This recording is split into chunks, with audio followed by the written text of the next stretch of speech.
خد بالك مع الضغط اللي انت فيه بيتولد جواك نوع من الملل شويه والاجهاد، لكن ده طبيعي. اوعى شيطانك يهزمك. لا لا لا، معنوياتك في السماء بفضل الله بفضل الله بفضل الله. هننجح يعني هننجح.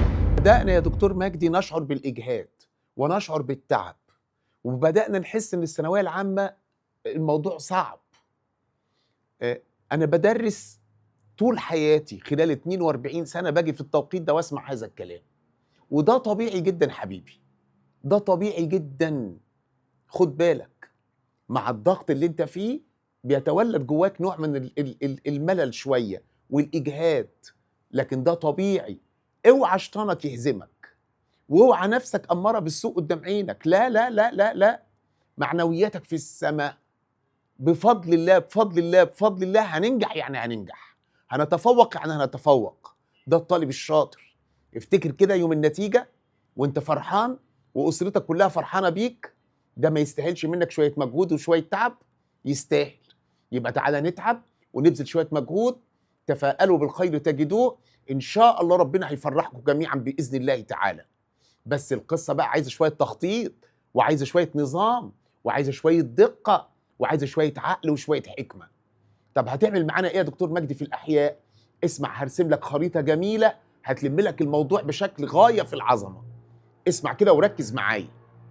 أنا خلصت لولادي طلبتي اللي معايا من أول السنة، خلصت لهم موضوع الدي ان ايه بالكامل في خلال شهر واحد.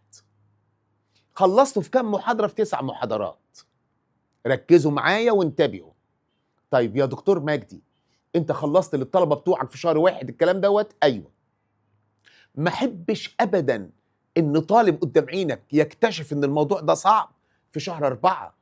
يبقى كده احنا ظلمنا العيال، ده ظلم. عشان كده انصحك لله، هتذاكر موضوع الدين ايه ده وتحاول تنتهي انت منه بقى في شهر 2 باقصى سرعة ممكنة. طب يا دكتور مجدي هذاكر ازاي؟ يا حبيبي الله يسعدك، انا مقسم الحصة قدام عينك، الفيديو اللي هتتفرج عليه 3 اجزاء. الجزء الاولاني شرح، وده حوالي الساعتين تقريبا. الجزء الثاني قدام عينك اسئله ومديك الاجابات بتاعتها. الجزء الثالث بناقش الاسئله دي، فبشرح الدرس تاني بس سين وجيم، سين وجيم. طب يا دكتور مجدي، نعم، المحاضره دي كل محاضره من المحاضرات ال9 دي تسمعها 3 مرات. 3 مرات. بقول كلام بسيط اهو، ما بقولش كلام صعب. 3 مرات، ايوه ايوه 3 مرات عشان تثبت في ذهنك.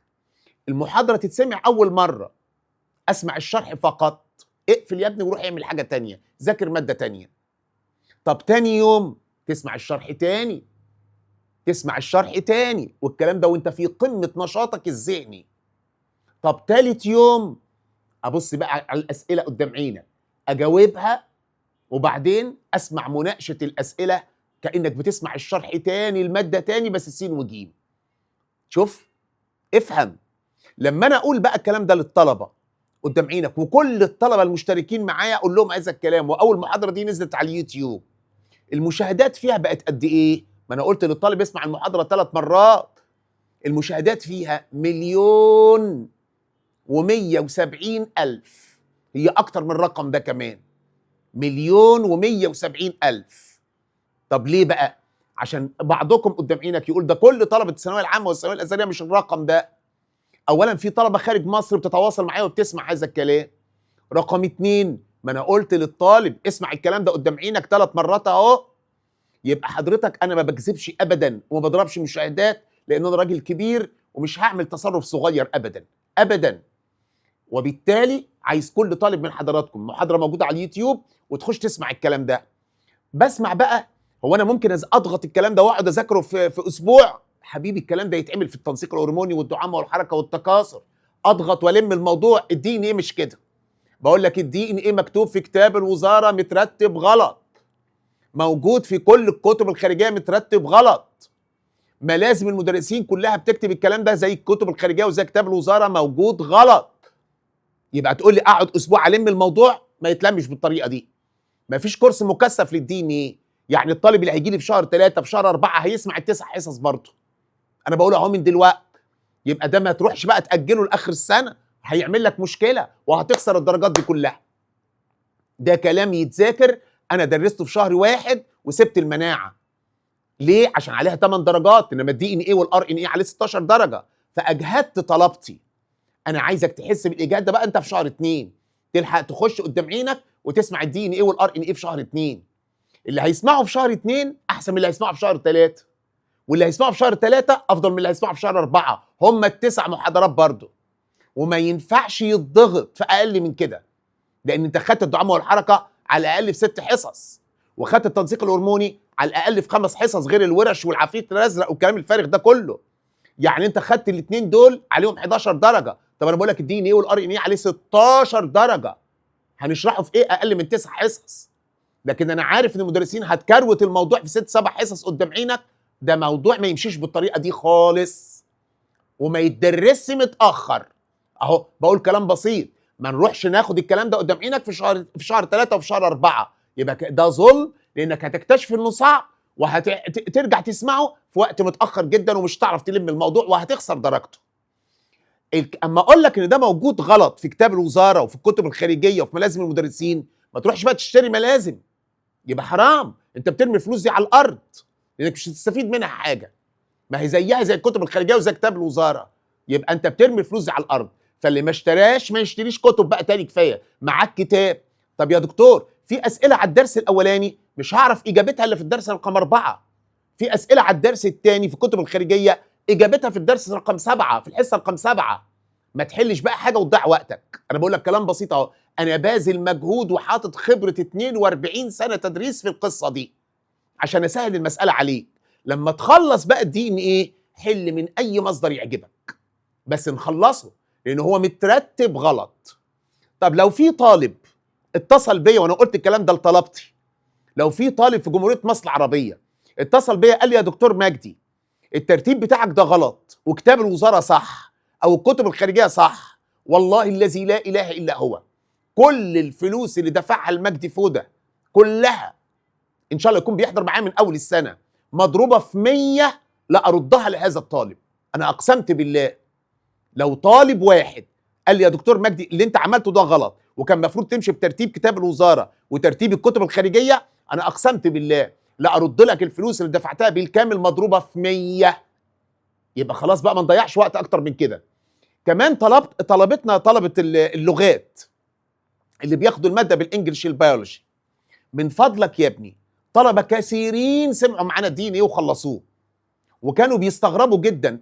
اي طالب كان يتصل بيا يستفسر عن حاجه كان يقول لي انا ما اعرفش ازاي زمايلي هياخدوا الكلام ده في شهر 3 و4 وبعضهم هيستمر في شهر 5. حبيبي ده موضوع لا يؤجل، دي نصيحه لله، ما يتاجلش. خش اسمع الكلام ده دلوقتي في شهر 2 افضل يا حبيبي ما تاخد الكلام ده في شهر 4 وشهر 5. محدش هيديك الكلام ده قبل شهر 4 و5. بقول اهو كلام واضح. يبقى ده ظلم، دي مش خبره سنه. انا بتعامل مع طلبه السنه اللي فاتت واللي قبلها وفي كل سنين عمري. انا بقول لك واقع عشان ما تكتشفش الكلام ده وترجع تزعل. طيب الجزء الخاص بالمناعه انا هشرح ده في اسبوعين وهننزل لكم محاضره على اليوتيوب برضه ان شاء الله. الطبيعي لطلبتي انا سبت الموضوع المناعه، اديت الدي ان ايه والار ان ايه لانه درجته اكبر 16 درجه ولانه اصعب يا ابني. طب المناعه هخلصها في اسبوعين بمشيئه الله تعالى. هتتواصلوا مع فريق عملنا تعرفوا التفاصيل، واول محاضره قلت هتنزل على اليوتيوب برضه عشان نساعدك قدام عينك لان عددنا بقى كبير جدا خلاص. انما اعتبر ميعادها يوم الاثنين الموافق 2 فبراير ان شاء الله. ده ميعادها، لو نزلت بدري عن كده يبقى ده كويس، لكن انا بقول اهو تاني هننزل ميعادها قدام عينك، اعتبرها 2/2، لكن هنبذل قصارى جهدنا ان احنا ننزلها بدري عن كده ان شاء الله. طيب الجزء بتاع الجيولوجيا في الاخر هي فصل، والمدرسين للاسف الشديد بتشرحها من شهر 8 ولغايه دلوقتي ما خلصوهاش. لما بقول المدرسين انا بتكلم قدام عينك، جايز يكون حد خلص، لكن انا شايف كل المدرسين اللي بيشتغلوا قدام عينك واخد بالك اونلاين ما حدش لسه خلص الكلام ده. هي في الاخر فصل، والفصل ده عليه 13 درجه. ما ينفعش بقى نستلم الطلبه من شهر 8 نخلصها في شهر 4، ما ينفعش. والطلبه كلها اللي تواصلوا معانا الفتره اللي فاتت ديت يقول لي انا بحفظ وبنسى. يا حبيبي الموضوع مش كده خالص. انا عامل دي في 8 محاضرات. 8 محاضرات. اديني يا ابني كل يوم ساعه فقط لا غير. بقول اهو ساعه فقط لا غير، ساعه وبطل وروح اعمل حاجه تانية. هتخلص الحصه في قد ايه؟ المحاضره من ال8 دول في 4 ايام، هي متوسطها 4 ساعات. تسمع ساعه وتبطل وتروح تذاكر حاجه تانية. تاني يوم تكمل الساعه اللي بعدها. تالت يوم رابع يوم المحاضره في 4 ايام. ما تضغطش نفسك، بقول اهو كلام بسيط. طب 8 حصص قدام عينك، 8 محاضرات في 4 ب 32 يوم، عارف ده معناه ايه؟ معناه ان حضرتك في خلال شهر خلصت الدي ان ايه والار ان ايه اللي عليه 16 درجه، وهتخلص المناعه ان عشت وكان في عمري معانا عليها 8 درجات، ادي 24 درجه، وهتخلص الجزء الخاص بالجيولوجيا عليه 13 درجه، ادي 37 درجه. المدرسين بتعك مع حضرتك من شهر 8. خلصوا ايه؟ دعامه وحركه عليها 6 درجات، تنسيق هرموني عليه 5 درجات ادي 11، التكاثر عليه 12 درجه 23 درجه. انا بقول لك في شهر انت خلصت 37 درجه في الماده دي. طيب سؤال، نعم الكلام اللي انا بقوله ده قدام عينك، افرض فلتت منك بقت شهر واسبوع، ماشي يا سيدي ما عندناش مشكله.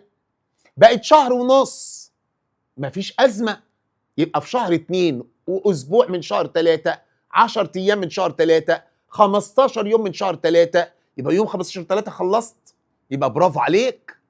لكن لسه هنقعد نعك قدام عينك ونتاخر ونخلص على 15/4، ويبقى ده ظلم. انت بتظلم نفسك يا ابني، يبقى انت بتظلم نفسك. اهو ما انا بقول كلام بسيط وكلام سهل. طيب الكلام اللي احنا بنقوله ده، اما اجي اذاكر الجيولوجيا ابدا منين؟ حبيبي ما تبداش من اول حصه، انا اللي بقول لك اهو. تبدا من الحصه رقم 3، وبعدين 4، 5، 6، 7، 8، وبعدين ترجع تذاكر الاولى والثانيه. طب ليه؟ حبيبي الاولى والثانيه دي قدام عينك، الثلث الاولاني من الجيولوجيا باقل درجات بتيجي عليه. الدرجات كلها في باب الصخور. باب الصخور ده اصعب باب واهم باب، والدرجات كلها بتتحط فيه.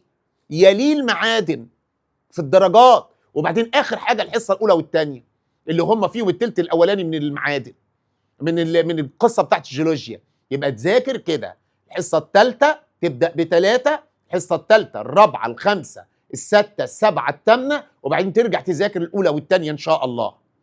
انا بيتهيألي كده اترسمت لك خريطه عمل، لو اجهدت نفسك شويه وتعبت شويه هتلم الموضوع كويس جدا. وان شاء الله ان شاء الله عندنا امل، يبقى عندنا كده ثقه في الله، نضغط نفسنا في خلال شهر نلم ال 37 درجه دول.